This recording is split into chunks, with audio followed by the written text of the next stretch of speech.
Okay, everybody, welcome to our January webinar. Happy New Year. Today's topic is 5 steps to advance your project management career and achieving your New Year resolution. We are expecting a fairly large crowd, about 100 people signed up, and for that reason we have muted the call, otherwise it would be a little too noisy. So for you to interact with me, what you have is using the chat message. Feel free to send me questions throughout the presentation, and as you have questions, I'll do my best to address them. In some cases, I may delay the response a little bit to the right place in the presentation. And in case I don't have the ability to fully address your questions, feel free to send me an email, send us an email, and I'll be happy to respond in kind. This presentation webinar is being recorded, and hence our response may very well be somewhat generic just to safeguard certain information. With that said, we are now going to get started. So thank you very much. So let's talk about the New Year resolution. Our agenda today is provide a general introduction, give you a little history of the New Year celebration. I'm sure all of you have heard of sort of this New Year resolution and New Year celebration quite some time, but I'd like to look at a little bit of history. So if nothing else you walked away today is important, you know now a little bit more knowledgeable about the New Year celebration. But most importantly, we want to focus on project management and what are the steps to help you achieve that resolution, and also look at some sample resolutions. So it's a fairly lighthearted presentation to start out the year. As a quick introduction, I'm sure, like me, many of you ponders during the holiday, what have you done? What have you achieved? Have you had a successful year? What do you want to do next year? What is your growth plan? Do you want to gain new skills, get a promotion, get new certifications, or just working on a new project? All of these ideas, especially for the Americans, we're famous for almost wanting to constantly self-improve. And hence, if you go to Barnes & Noble, you'll see one of the biggest sections in there is self-improvement books. So what are some of the things to do? Now, one of the reality of New Year resolution is that it's actually not being followed through very well. So, for example, I'm a fitness fan. I go to gym. And usually during the first, second, third week of January, the gym is packed. But somewhere along the mid-January to the early February, it started tapering off, and by March, you'll go back to normal. People tend to forget that. So what I want to focus on is the kickstart to 2019 is look at how to help you, and really help myself too, because I'm as just guilty as everybody else, on making the right New Year resolution and really sticking to it. So let's start with a little bit of sort of the New Year celebration. Where did I came about? Historically speaking, I think Babylonians were the first. They started the New Year celebration around 4,000 years ago. And at that time, the New Year was linked to the start or the beginning of the agricultural season around the spring equinox. And the Babylonian, the Akitu festival, celebrates sort of the renewal of life around the beginning of their agrarian year. And for the continuous 12-year cycle, people ask gods for favors, such as debt settlement, good fortune, great harvest, return for whatever favors. Other civilizations also have fairly similar trends. You see that by the beginning of the ancient Egyptians years in July. Egyptians offer other sacrifices to gods of Niles. The Roman years around 700 BC has 10 months starting March, and around the spring equinox, in addition to the 60-odd days, winter days, that were not including the 10 months. Later they did add the 2 month to make the Julius Caesar, to make the 12-month calendar. So by around 46 BC, Julius Caesar added those 2 months to make it official.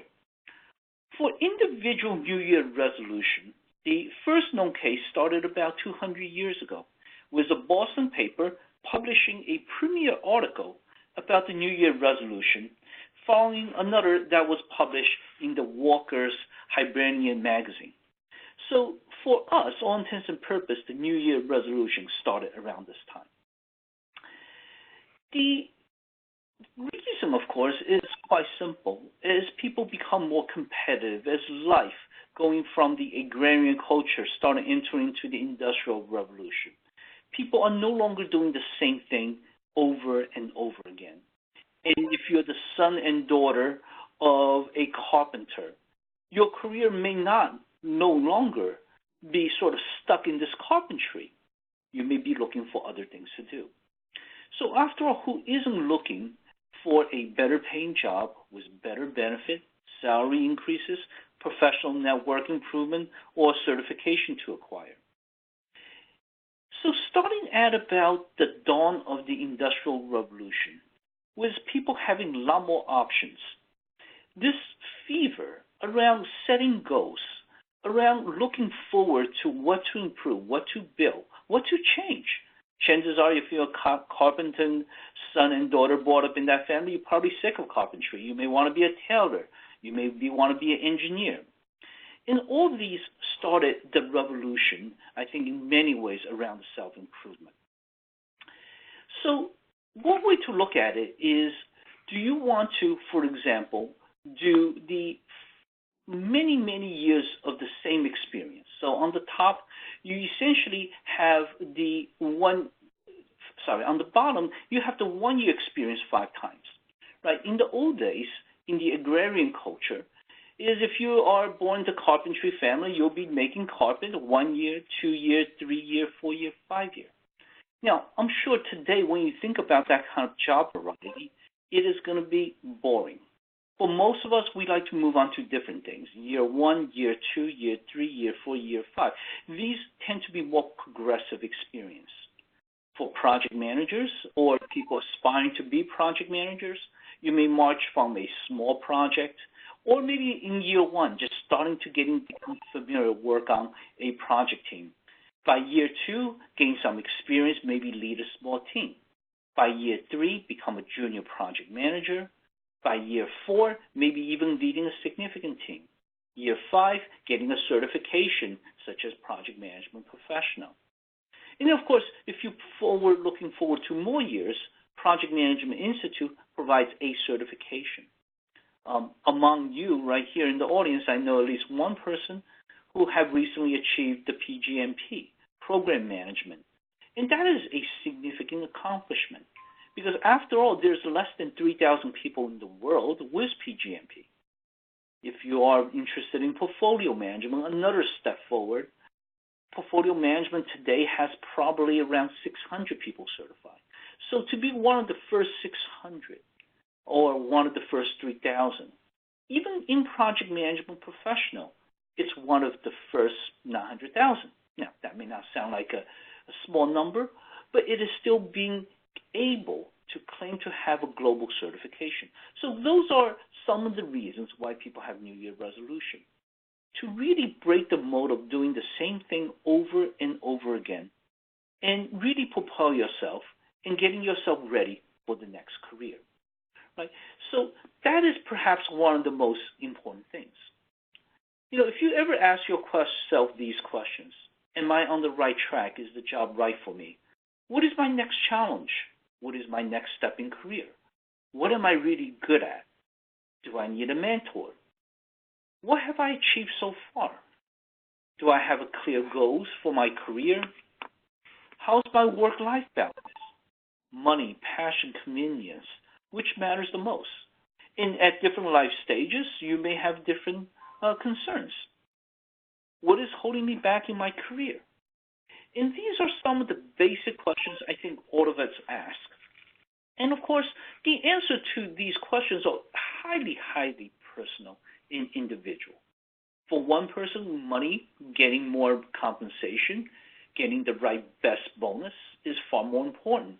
For another, especially I have a lot of friends who work in nonprofit industries, their number one is follow the passion. How can I do fill in the blank? Others may want a convenience. Some people look for learning. So it's only you to answer these questions. But I think these questions can shape you and help you really think about what you want to do next. So now let's get to the main topic, sort of setting the stage. What are the 5 steps to advance really your professional career in project management and achieving your New Year resolution? So let's start with focus. Focus is perhaps one of the most important of the ways to making sure that you achieve your New Year resolution. And here's what I mean. Most of us are very, very stretched all the time. Today, our society values people being busy. Even when people, by the way, are not busy at work. Just think about this. When's the last time you had a question with your colleague ask, hey, how's your day, how busy you are? And people say, no, I'm not doing anything, just relaxing and contemplating meaning of life, right? You almost never get that. Because as a society, as a social norm, we started evaluating people who are busy. Somehow that busyness is equated to some kind of attainment. Here, what I'm actually saying is put that aside for a second. We are all busy lives. We lead all have many different tasks. As project managers, you probably have a couple of fires that need to put out, number of stakeholders to get back to with questions and answers. If you are always responding to your environment and putting out fires here and there, you're probably not going to be able to achieve what you really want to do. So focus here means figure out what you really want to do, come up with some kind of prioritization schema, and pick one or two. You could ask yourself this question another way. Would you rather do many, many things poorly or do one or two things very well? And that is the nature of focus. So helping you to come up with one or two things. Now, I also realize our society do value, for example, multitasking. Focus is almost diametrically the opposite. It is saying that find a time of the day. Just do that thing. Turn off your smartphone. Don't look at your email and dedicate yourself. If you dedicate yourself, for example, to study for a PMI exam, we train a lot of people with the various PMI certifications. And the result is quite simple. We have people who spend well over a year studying, for example, for portfolio management exam, and still probably struggling to pass. That's because they probably spend less than an hour or two per week, and somehow the week just goes by. We have another story. We have a client that actually flew in pretty far, and because where he came from, they didn't have a local testing center, he booked the test exam right after our boot camp. So what he did is he came to class mentally prepared, physically ready, dived knee-deep into the material, in this case portfolio management, went through our test simulators, and at the end of the day, he went back to, and he flew in, so he stayed at a hotel. And after he's done with the class, we had a gap day in between. He went to take the test on the 5th day and passed it spectacularly. So that person probably spent somewhere in the neighborhood of 80 hours in that week preparing for an exam, but that was 80 dedicated hours. Versus the other person I mentioned, probably over the course of the year, spent way more than 80 hours. I don't even know what that hour is, but still almost nowhere to that completion. That is focus. So the thing I ask you to do is, right off the bat, you can make a small exercise. Get a piece of paper out, write down what are the 5 things, 10 things you think you want to do. But immediately, out of those 5 or 10 or 20 lists of things, pick 1, pick 2, but definitely no more than 3. That is the meaning of focus. So now, after you have selected that focus, after you have figured out what are the most important things that you want to do, now it's time to create a plan. The plan, as I see it, has to be reasonable. It has to account for the potential problems that you're likely to encounter along the way. And the plan also needs to be comprehensive enough that it provides complementary factors. So using that client I have as an example, it wasn't so much that the person thought about all the various factors. What he could think about is, if I'm in this boot camp, I have an instructor who knows the material. My job is not to only absorb what he or she has to say, but also to ask questions in the morning, in the beginning, or for that matter, even at the end, emailing, right, to get to the answers as quickly as possible. There are many, many different problems when you compress an issue. In this case of studying, for a lot of people, especially busy professional, you may dedicate that 5 to 10 hours a week or 20 hours a week to study, but your work is not likely to cooperate with that. Your personal life would likely get quite busy as well. So in that scenario, how do you account for that? How do you adjust and make sure that you could put certain problems aside? Of course, if they're true emergencies, then you have to deal with. Project managers are really, really good at planning. And what this then does is give yourself the right plan to march to solving the problem. So this is creating the plan. Now, the best plan in the world doesn't really ultimately get you anywhere until you start really engaging.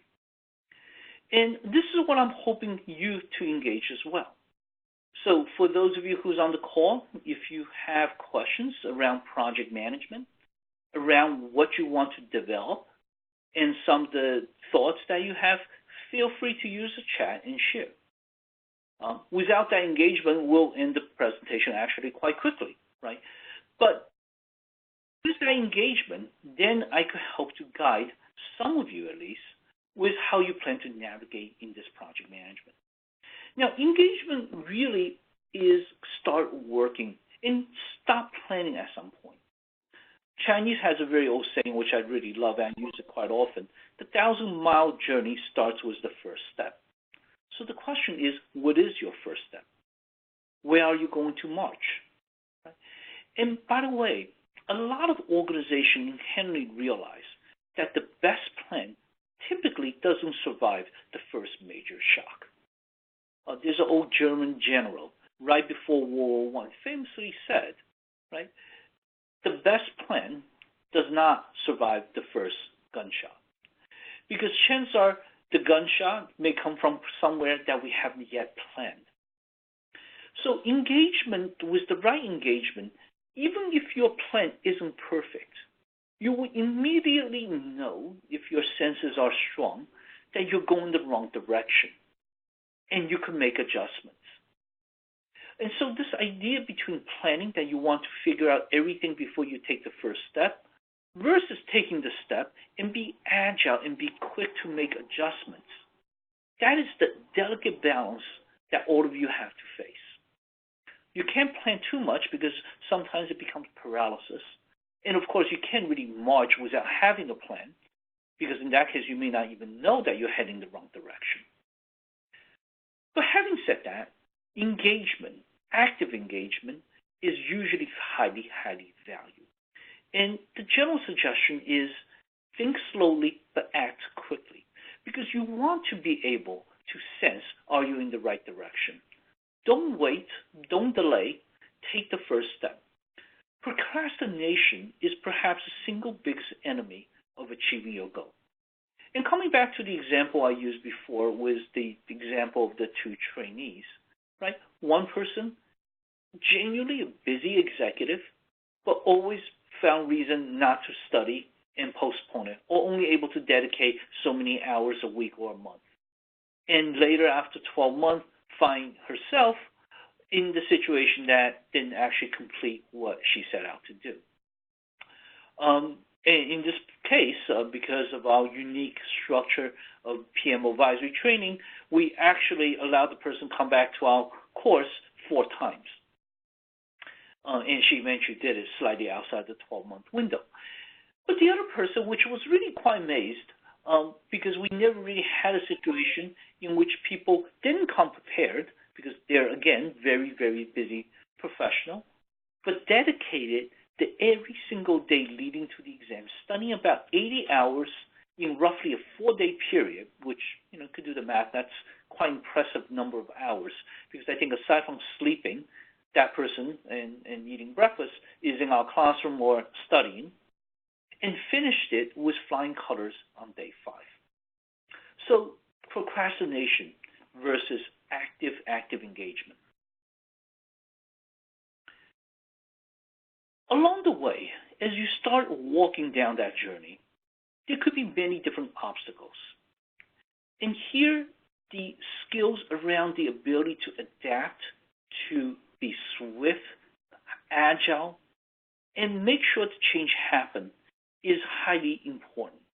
Because very few plan really survives its entirety without some change.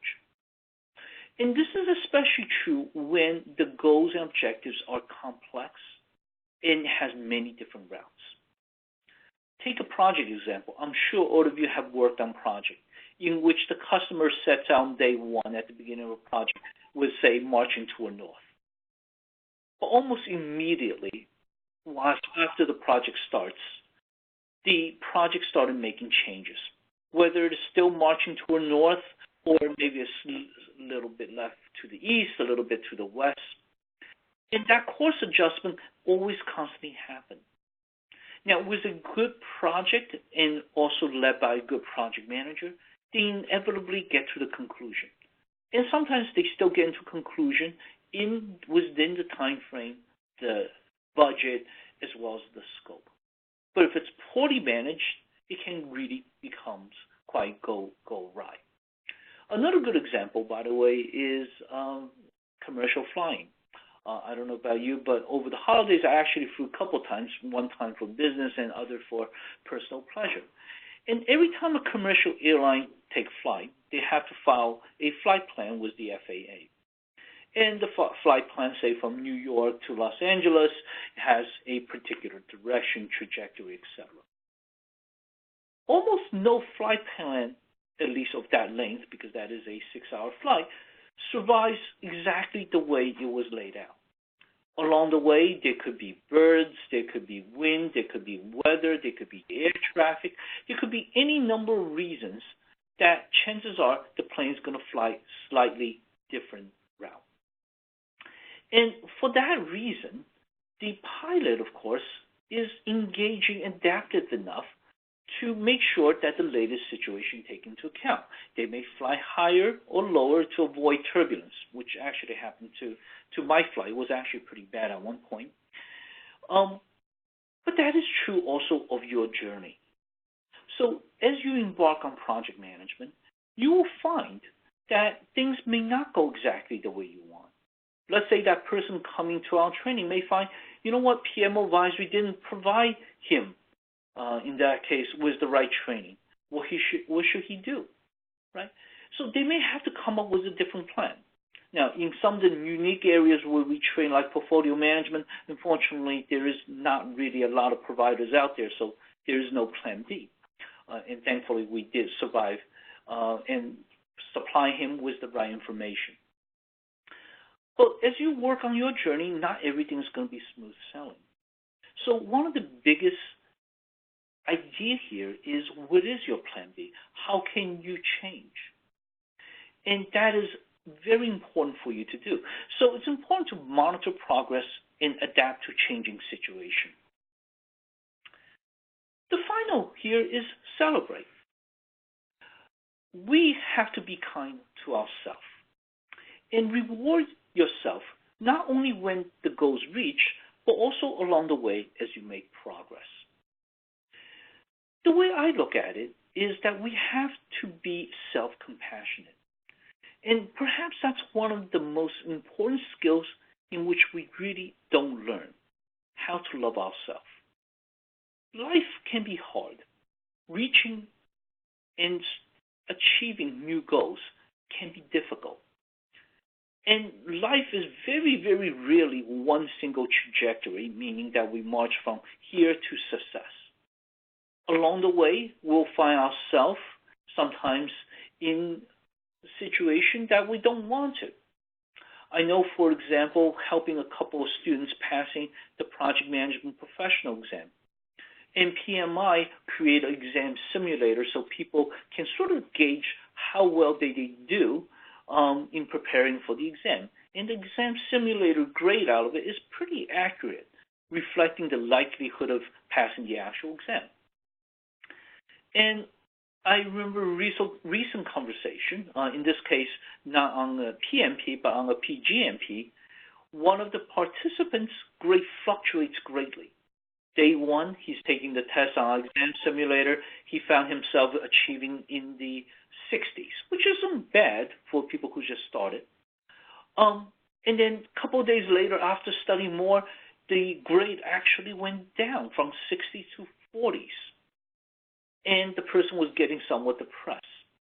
And as part of the class, we were talking about it, and I encourage the people, when you go take an exam on a large scale, our exam simulator have, in some cases, over 2,000 questions.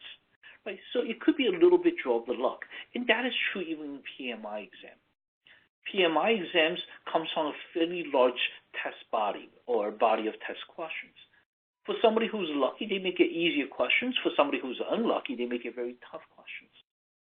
So sometimes the best way to gauge your progress isn't just a simple exam answer, but looking at it multiple times and taking the average. But in this case, I encourage the person to really spend more time internalizing the material, be kind to himself, and when he gets 75%, we generally recommend our trainees to go for the exam after they achieve 85%. Have a small celebration, because at 75%, chances are that person will able to pass the actual PMI exam.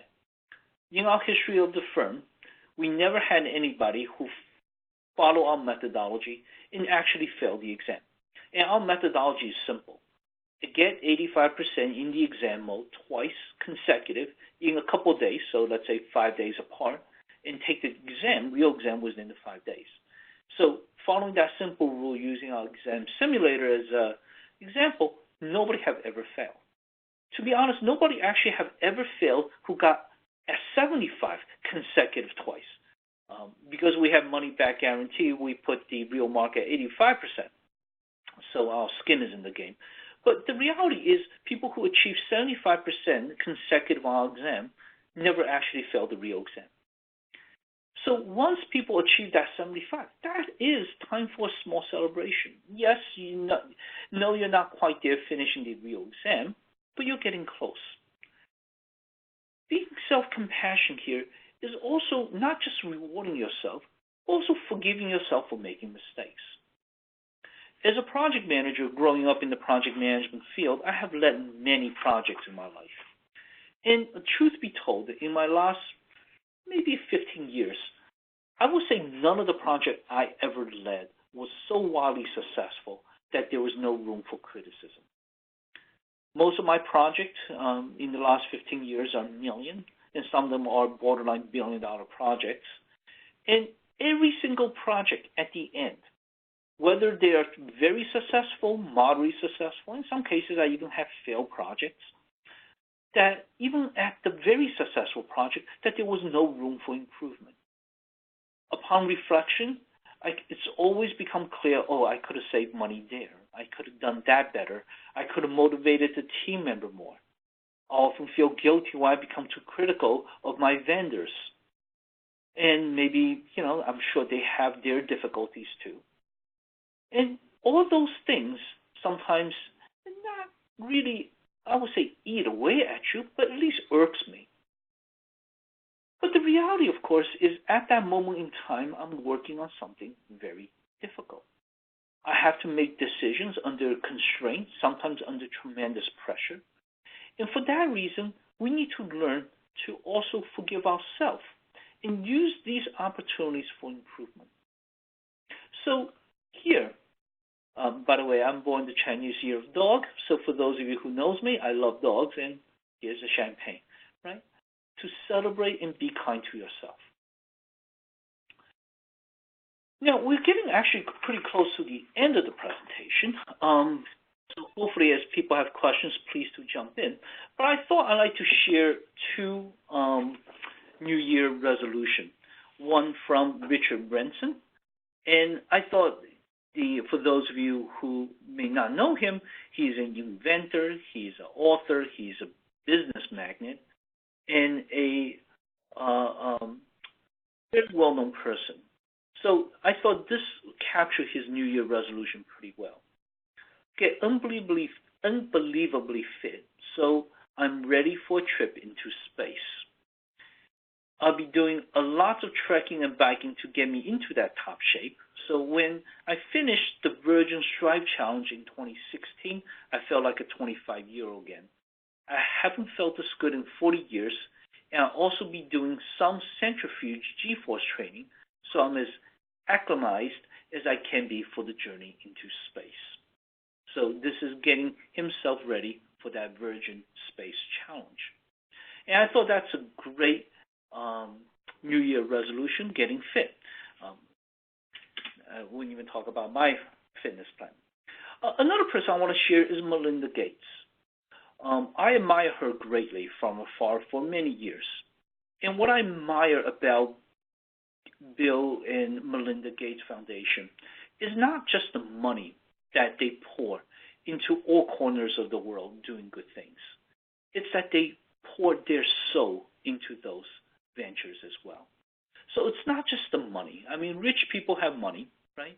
And they often can use the money to do a lot of good. And it's clearly very admirable. But what's more admirable to me is that they dedicate themselves, living that part of their life, going to that part of the world, looking after the project, be a hands-on project manager, and engaging themselves.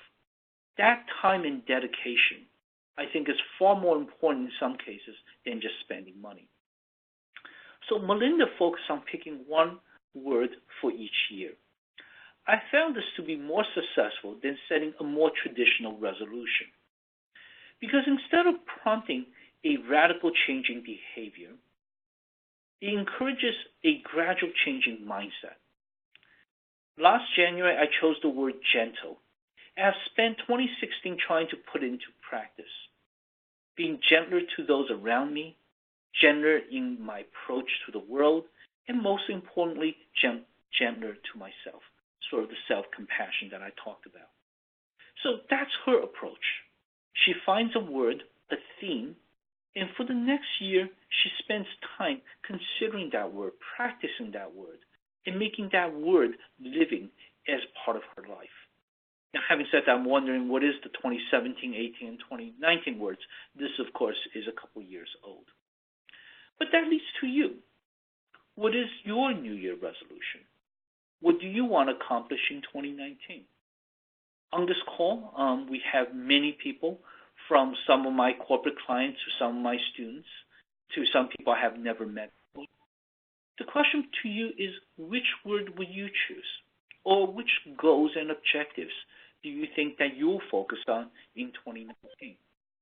And by being focused, by having the right plan, by having the right engagement and march toward achieving your goals, be agile and quick to change if the change is wrong, and making sure that you celebrate the small things along the way. You're far more likely to achieve your goals and successes in 2019. So, Happy New Year, and I hope everybody have a wealthy and prosperous 2019, but also making sure that your resolution follows that steps. Focus, doing few things, and do them really, really well. Plan, but don't plan to the point of being really, really so detailed and absurd, but rather plan to make sure you know what you want. because between the plan and the next step, engagement, and the next step, adapt, these three will be highly iterative. Even with your best plan, you'll run into issues that may make changes in which you have to adapt, which means you replan and go ahead it again. But as long as you dedicate yourself to doing those few things that you really want to do well, you have a highly chance of achieving your resolution. And make sure you celebrate along the way, even if it is small steps, small gains. This is because being kind to ourselves re-energizes ourselves. We also forgive ourselves for making mistakes. In some ways, making mistakes perhaps is the best way to learn. Putting all that 5 steps together help you become a better project manager for your own goals, but also a better person. So, are there any questions? Are there any goals that people want to share? Okay, so I'll share 2 of them that people email me in advance. One question I had, this is from a project manager working in the IT industry. And the question is, I have been trying to study for PMP for some time now. And I have attended other people's boot camp. And so far, I have not had enough courage to go take the test because I'm not sure how much I know. What do you propose I do? How do you think I best way to study and prepare for the PMP exam? Because this is my New Year resolution in 2019. So hopefully that person was on the call. Here's my answer. PMP exam is based on a very vast body of knowledge called project management body of knowledge. And currently it is in the 6th edition. The 6th edition is the biggest. The first edition that ever came out, actually the pre-published version was less than 100 pages, but even the first edition was only at around 180 pages. And by now, the 6th edition, we are exceeding 800 pages.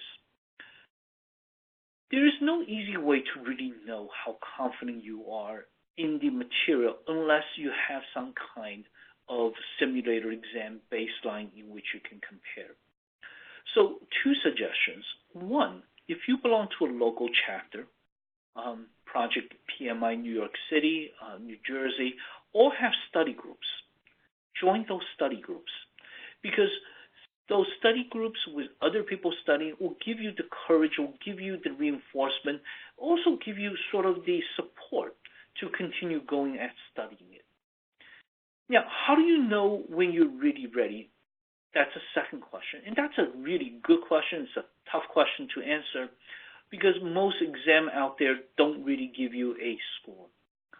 I would say here, consider using, taking a look at PMO advisories. We have a PMP test simulator, and we have our very simple methodology. So as long as you see yourself making progress get there and achieving over 75, like I said, historically nobody have ever failed for people who use our exam simulator, that would really help you gauge you. But there could be other ways to study as well. I know other training companies always go with a reputable one, those that are PMI REP, Registered Education Provider, because they have the rigor and typically they have a standard process to help you. So those are my 2 recommendations. Let's see on chat, viewer 52 asked a question, can you expand on engagement? I'm not sure what you mean by engagement. If you can type that out, I'll answer the question. But as I'm waiting for viewer 52 to type that out, I'll go to the second question. The second question is from somebody who's starting in project management. From the sort of the context of the question, it appears the person is a mid-career changer, so doing something else now, interested in exploring project management. And the question is really, how do I get started in project management, which actually may very well be related to viewer 52 question, engage to start working in project management field. There are a couple things that you can do. assuming you're working at work, and assuming you have a somewhat supportive organization environment, what you can do is work within your organization and essentially look for projects. If it's a project that you are not assigned to, which is likely the case it seems, you can often go ask to be a participant, observer, a volunteer, and of course promise to do your day job. Very few manager, unless it's a really bad one, I guess, will stop its people from not only doing their day job, but wanted to do more. So that's one approach. So if you have the right organization environment at work that supports people to do that, that's one way to tackle it. And by the way, that happens quite a bit. When, for those of you who know me, I used to lead project services, global project services for a very large company. And very often, I get calls from people who sometimes I really don't know them, but ask to be a part of my project team, even if they're just there to observe. And I don't recall ever said no. I have said no to certain meetings because they're sensitive, and certain periods in project in which I really don't need external confusions and taking time away from the core team. But in general, I have always said yes, because organization knows project and project management is one of the most important skills. So that's one way. Look at the work that you have, the work environment. Number two, which I generally recommend this to people who are between jobs or even for students who are starting out, volunteer. Volunteer at a chapter. PMI New York City, PMI New Jersey, there's chapters, almost 300 chapters, actually slightly more than 300 chapters and potential chapters around the world. So volunteer there, meaning go to their meeting and ask, can I help with something? And from there, try to grow your role. Don't be a team member for very long if you don't want, unless you want to, but look for leadership role, looking for special engagements. In New Jersey chapter, for example, I work with some of my students, and those students help working with New Jersey chapter members led a fundraising for the Franklin Food Bank some years ago. They organized the biggest fundraising toward the Franklin. Right? So that's a great way to get started. It doesn't have to be PMI chapter. There could be local churches, other nonprofit organizations constantly looking for help. And to be perfectly blunt, even if you are somewhat at mid-level, even senior level in your organization, but you want to try project, you never done a project before, volunteer at your local church or PMI. I never heard anybody getting fired for volunteering, for example. I'm not saying it doesn't happen. I guess you could do such a crappy job they fire you, but chances are they're just so happy that somebody's there to help. So what that also means is for senior professional, and myself included, I still volunteer in some organization. I could try different tools and techniques or different ways of doing things that I probably wouldn't try in my day job because it's too risky. So that's another way to really get excited and get involved.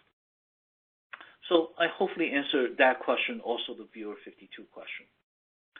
So those are the two questions that I did receive. And if you have any follow-up questions, you can also ask on the chat as I go to the next slide. We're coming to an end. So if you have any other question answer, please use the chat and address them. But for those of you who are interested looking at project management, to make a plug for PM Advisory, first of all, there's actually a pretty lengthy article accompanying this presentation, so you could read that on our blog site.